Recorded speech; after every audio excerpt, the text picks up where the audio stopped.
Shalom saudara-saudaraku yang dikasih dalam Tuhan. Kita kembali lagi dalam program Renungan Mingguan Kristen. Dan pada saat ini judul daripada Renungan Mingguan kita adalah Mati Seperti Benih. Saudara-saudaraku yang dikasih dalam Tuhan, adapun ayat inti daripada renungan kita pada saat ini terdapat di dalam Yohanes 12 ayat yang ke-24. Saya bacakan. Aku berkata kepadamu, sesungguhnya jikalau biji gandum tidak jatuh ke dalam tanah dan mati, ia tetap satu biji saja. Tetapi jika ia mati, ia akan menghasilkan banyak buah. Saat ini kita akan mempelajari mengenai mati dalam kehidupan kita. Jadi saudara-saudara yang dikasih dalam Tuhan, pelajaran kita pada saat ini menggunakan analogi tentang benih. Ya, di sini menjelaskan tentang gandum. Tetapi boleh saja kita lihat kepada benih-benih yang lain.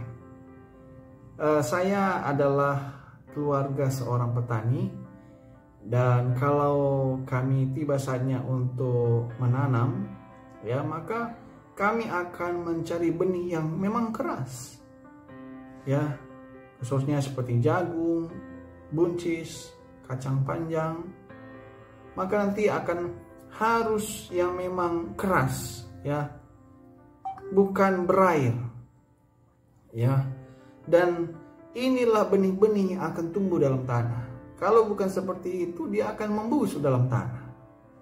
Itulah sebabnya pada saat ini kita belajar tentang bagaimana mati dalam kehidupan kita. Saudara-saudara yang dikasih dalam Tuhan, ternyata mati dalam hidup ini adalah menyangkal diri. Sebagaimana Yesus, ya, sebagaimana Yesus. Yesus adalah anak Allah dan dia seharusnya layak mendapatkan kehormatan. Tetapi demi pelayanan, dia sangkal dirinya, dia sangkal kehormatan yang selayaknya dia berikan, dia matikan yang seharusnya dia dapatkan, lalu dia turun untuk melayani. Dia patuh kepada apa yang disampaikan oleh Bapa. Oleh karena apa? Yang pertama, Yesus itu mengasihi kita. Jadi apa yang kita dapatkan, salah satu pelajaran dari sini adalah ketika kita ingin menunjukkan kasih kita, yang pertama kita harus mematikan diri kita. Dan tunjukkan diri kita itu mematikan diri dengan kepatuhan kita akan kehendak Tuhan.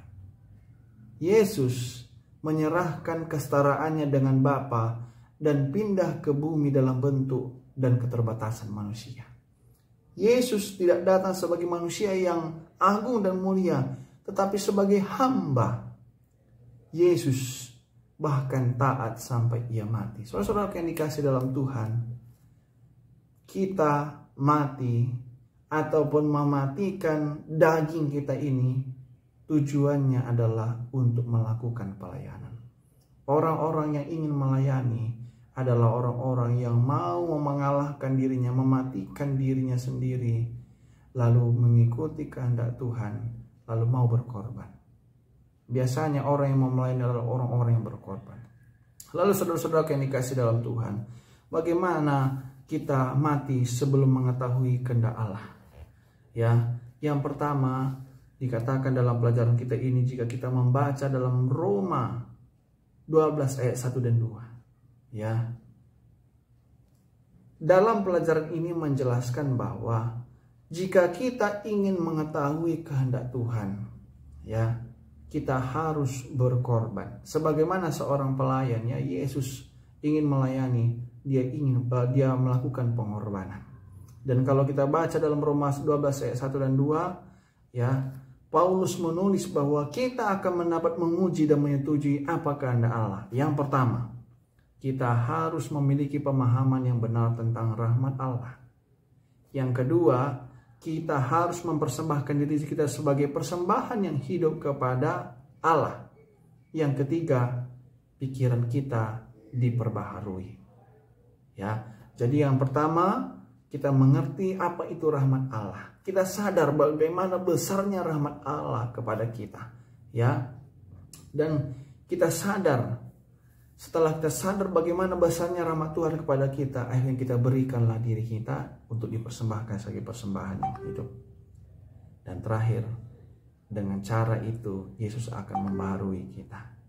Ya, dan pembaruan ini hanya akan terjadi ataupun bergantung kepada kematian kita terhadap diri kita sendiri, mengalahkan kedagingan kita. Ya, tidak cukup hanya Kristus yang mati, tetapi tapi diri kita juga harus berusaha untuk mematikan diri kita.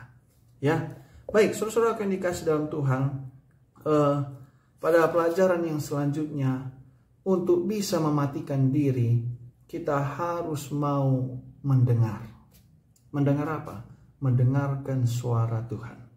Sebagaimana Samuel, ya, dia mendengarkan suara Tuhan. Di dalam kehidupan kita akan muncul dua bisikan. Ya, bisikan yang benar tentang Tuhan, yang dari Tuhan ada, dan bisikan yang cenderung mengarah kepada kedagingan, keuntungan diri sendiri. Saudara yang dikasih dalam Tuhan, Samuel mendengarkan Tuhan, tetapi berbanding terbalik dengan anak-anak Eli. Dia melakukan apa yang keinginan daging berikan kepada dia. Akhirnya anak-anak Eli mati. Ya, anak-anak Eli mati. Saudaraku yang dikasih dalam Tuhan, untuk dapat mematikan diri sendiri, kita harus dengar-dengaran kepada bisikan Roh Kudus. Agar kita peka akan bisikan Roh Kudus itu, ya, bisikan dari Tuhan itu, kita tentunya harus punya komunikasi yang baik dengan dia. Ya, harus punya komunikasi yang baik dengan dia. Dan saudara-saudara yang dikasih dalam Tuhan, hati-hati dengan terlalu ataupun lebih percaya kepada diri sendiri daripada kepada Tuhan. Hal ini terjadi kepada Hawa. Ya, dia bukan mematikan dirinya sendiri dengan keinginannya. Ya, ketika si jahat itu, si ular tua itu membisikkan sesuatu kepadanya, maka dia pede menggunakan hakikatnya untuk memilih tidak menurut kepada Tuhan.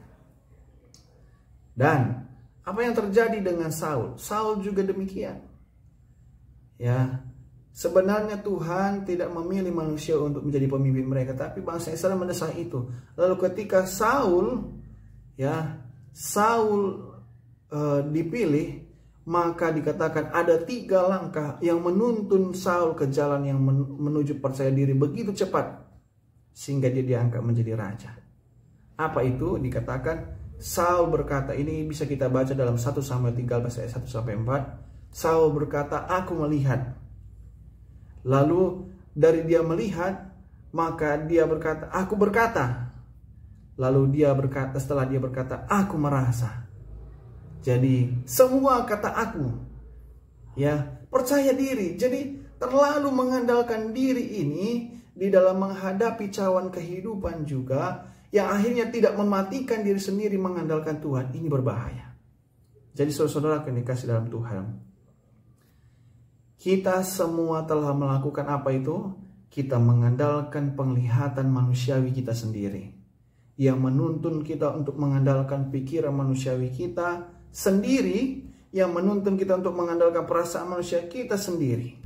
Dan mulai perasaan inilah kita bertindak. Akhirnya terjadilah kegagalan. Ingat, orang yang mau mematikan dirinya sendiri, dia selain mau mendengarkan Tuhan, maka dia harus lebih percaya kepada Tuhan daripada dirinya sendiri. Percaya kepada diri sendiri ada saatnya, tetapi percaya diri sendiri itu harus didasarkan atas kepercayaan atas Tuhan. Dan terakhir saudara-saudaraku, kalau kita ingin mematikan diri sendiri, jangan menggantikan posisi Allah. Ya, jangan menggantikan posisi Allah. Disebutkan dalam pelajaran kita ada 3 hal yang kita gunakan untuk menggantikan posisi Allah, yang seharusnya kita tidak lakukan itu supaya kita bisa berhasil mematikan diri kita sendiri. Yang pertama adalah menggunakan logika manusia atau pengalaman masa lalu ketika kita membutuhkan wahyu ilahi yang segar. Seharusnya kita ingin dengarkan Tuhan berbicara. Yang kedua, memblokir masalah dari pikiran kita ketika kita membutuhkan solusi ilahi. Ya, daripada pusing, dah tinggalkan aja. Padahal sebenarnya kita perlu itu masukan daripada Tuhan. Yang ketiga, melarikan diri dari kenyataan dan menghindari Allah ketika kita membutuhkan persekutuan dengan Allah untuk kekuatan ilahi. Jadi saudara-saudara yang dikasih dalam Tuhan, hati-hati ya.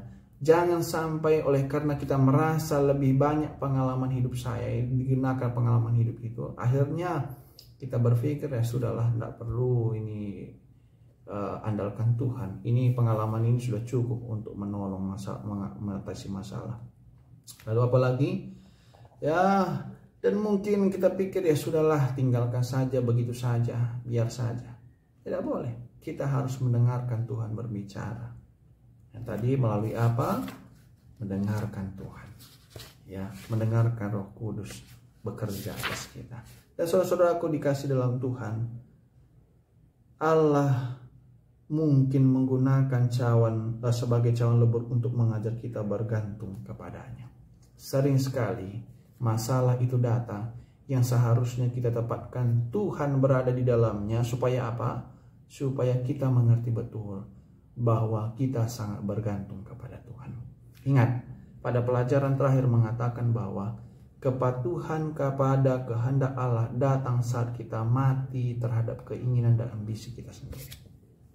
Di dalam mematikan diri sendiri terdapat juga kepatuhan kepada Allah, dan itu sangat penting untuk menunjukkan kita berhasil atau tidaknya di dalam mematikan diri sendiri. Ya, dan pada saat kita mau melakukan itu, melakukan kepatuhan kepada kehendak Allah, ya, itu akan membuka jalan bagi pelayanan sejati kepada orang lain. Ya, dan agar kita benar-benar menyerahkan kehendak kita kepada Bapa kita harus menyadari bahayanya mengandalkan diri kita sendiri dan menggantikan firman Tuhan. Ingat itu. Supaya kita berhasil melakukan itu adalah kita harus tunduk kepada kehendak Allah, karena itulah inti dari kehidupan seperti Kristus.